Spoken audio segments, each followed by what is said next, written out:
So hi friend, welcome back to the my page. আবারও চলে আসলাম আমি পিঙ্কি। আমার চ্যানেলের নাম হচ্ছে পিঙ্কি 5763। তো চলো আজকে চলে এসেছি একটা নতুন ভিডিও নিয়ে। আর আজকের ভিডিও টাইটেল আর থাম্বনেল দেখে তোমরা বুঝতেই পেরে গেছো, হ্যাঁ আজকে বানাবো নিরামিষ ঘুগনি। তো চলো দেখতে থাকো পুরো ভিডিওটা প্রথম থেকে শেষ অবধি। ভালো লাগলে অবশ্যই লাইক কমেন্ট শেয়ার একটা সাবস্ক্রাইব করে দেয়। তো চলো, ঘুগনি করার জন্য প্রথমে আমি মটরটা ভিজিয়ে রেখেছিলাম। এবার মটরটা যেহেতু ভিজিয়ে রেখেছিলাম, সকালবেলা কি করেছি, ভিজিয়ে ফ্রিজে রেখে দিয়েছি। আর ফ্রিজটা ছিল একদম ডিপ ফ্রিজ করা। তো আমার মটরগুলো কিন্তু একদম বরফের মতো জমে গেছিলো, যেটা নাকি পাথরের মতো হয়ে গেছিলো। তো যাই হোক, কিছুক্ষণ আমি বাইরে রেখে দিয়েছিলাম 1-2 ঘন্টার মতো। তারপর দেখো এরকম জল জল হয়ে গেছে। তো যাই হোক, 2-3 ঘন্টা বাদে আমার বরফটা যখন আমার মটরটা যখন ছেড়ে গেছে আইস থেকে, তখন আমি ওটাকে ভালো করে ধুয়ে নিয়েছি। এইবার আমি কি করলাম, প্রেশার কুকারের মধ্যে দিয়ে দিলাম মটরটা সেদ্ধ করার জন্য। তো তোমরা কিন্তু প্রেশার কুকারে মটরটা সেদ্ধ করবে, তাহলে মটরটা কিন্তু খুব ভালো গলবে আর কি। খেতে সিদ্ধ যত তাড়াতাড়ি হবে, রান্নাটাও তাড়াতাড়ি হবে, কুক করতেও তোমাদের সুবিধা হবে।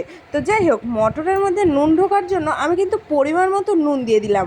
তোমাদের যতটা পরিমাণ প্রয়োজন তোমরা কিন্তু ঠিক ততটা পরিমাণেই দেবে।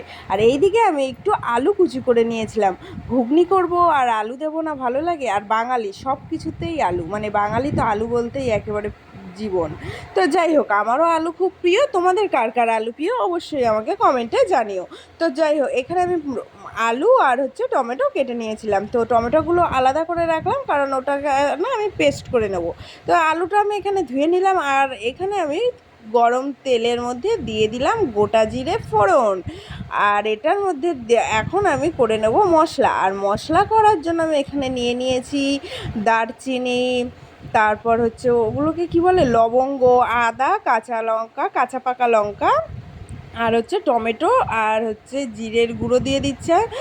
জিরের গুঁড়ো রয়েছে যেহেতু, তার জন্য আর দিলাম না। আর গোটা জিরের দাম তো এখন খুবই বেশি, তো তার জন্য গোটা জিরের গুঁড়ো জিরে ইউজ করলাম। আর এইখানে দেখো আমার আলুটা আমি ভাজতে বসিয়ে দিয়েছি, আলুটা কড়াইতে দিয়ে দিয়েছি, আলুটা ভাজা ভাজা হচ্ছে। এর মধ্যে একটু হলুদ দিয়ে দিলাম, তাহলে আলুর কালারটা একটু খুব সুন্দর আসবে। তো ইয়েলো শেপ আসবে, তো দারুণ লাগবে। আলু ভাজার সময় বা যে কোনো কিছু ভাজার সময় হলুদ না দিলে বেশ ভালো লাগে না, জমে ওঠে না, তার জন্য আর কি দিয়ে দিলাম হলুদ। আর এইদিকে আমি মশলা করব বলে আমি এইখানে মিক্সচার মেশিনে মশলাটা করে নিলাম। এই খুব তাড়াতাড়ি করার জন্য তোমরা চাইলে বেটেও করতে পারো, ঠিক আছে? বেটে করার স্বাদ তো বলে অনেকে আলাদা। যাই হোক, আমার মা কিন্তু সব মশলা বেটেই করে, আমি কিন্তু সময় কম বলে আমি সব কিছু পেস্ট করে নিই। আর যাই হোক, এখানে আমি মশলা তো সব দিয়ে দিলাম, যা যা পেস্ট করলাম, তার মধ্যে কিন্তু একটু হলুদ অ্যাড করলাম। আর এখন একটু লবণ অ্যাড করব। তো তোমরা কিন্তু পরিমাণ মতো লবণটা দেবে, কারণ যেহেতু আগে থেকেই মটরের মধ্যে লবণ দেওয়া ছিল, তো তাই বুঝে শুনে। আর আলু ভাজার সময় একটু লবণ দেওয়া হয়েছিল, তাই মশলা কষানোর সময় তো একটু লবণ দিতেই হয়। তাই তোমরা বুঝে শুনে লবণটা দেবে, যাতে বেশি না হয়ে যায়। তো যাই হোক, তারপর কিন্তু আর এইদিকে আমার মটরটা কিন্তু সেদ্ধ হয়ে গেছে, আর আমার এদিকে আলু মশলাটা কষেও গেছে। আর এর মধ্যে আমি সেদ্ধ করা মশলাটা একেবারে কুকার থেকে ঢেলে দিলাম।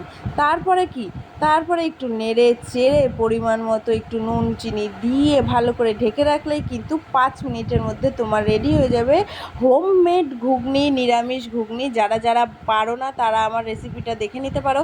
আর আমার রেসিপিটা কোথাও ভুল হলো কি না সেটাও যারা যারা পারো তা তোমরা কমেন্টসে জানিও। তো আজকের রেসিপিটা কেমন লাগলো অবশ্যই কমেন্টে জানিও। এরকম নতুন নতুন ভিডিও পাওয়ার জন্য আমার চ্যানেলটাকে সাবস্ক্রাইব আর লাইক আর